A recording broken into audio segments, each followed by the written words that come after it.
So Dan, tell me about your, what were your symptoms and how old were you when you were diagnosed? I was diagnosed when I was 27 years old, and I think what led up to that, just initially, I had like an hour commute to and from work every day, and one time when I was at my primary physician for like a physical, he had asked if there were any other concerns I had, and I had just pointed out that there were times when I would be driving and stuff, if I had looked down to like change the radio station or grab my chips that I was eating on the way, I'd have like this shocking sensation go down my spine. And my doctor had passed it off because I, at the time, was a little heavier. He thought that maybe there was something getting pinched off at my waist, and so that's fine. And then about a year later, I had gone into the doctor because I was having like numbness in my chest, like tingling, and like my hands were numb and my feet were numb.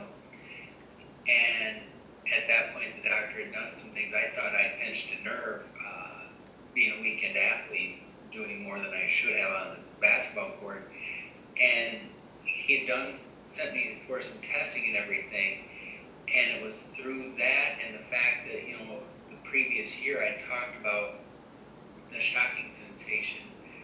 I think they were able to narrow it down to, they said most likely multiple sclerosis after they had seen my MRI.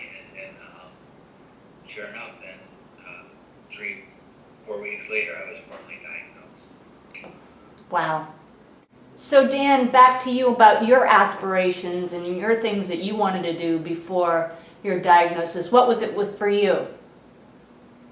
I think probably like in college, I was a journalism major, and so I wanted to write. I wanted to, I think my college dream, they say, where do you see yourself in 5 years? And I thought, well, I wanted to be a sports editor for a small town weekly newspaper, and that was my first job out of college, and so I had to set my goals a little higher. And so I think it was just to be a writer. I think I got lucky there that that's what I wanted to do, and I think that after my diagnosis with MS, I've gone further in that realm than I ever thought possible. So, Especially because you have the book, again, writer, well, that you're both doing things that you didn't necessarily intend to be writing about. Yeah, oh, definitely. Or teaching about. Yeah. Well, I think that, and I think that's where the title of the book comes in, because of so many things that we're doing, that I'm doing. I think that MS challenges me, and it's, I always use it as like, I'm in competition, and it's just like, whatever I think it's telling me I can't do, Yeah. I try to take it, God willing, I can still try and take it a step further than what I shouldn't be doing. So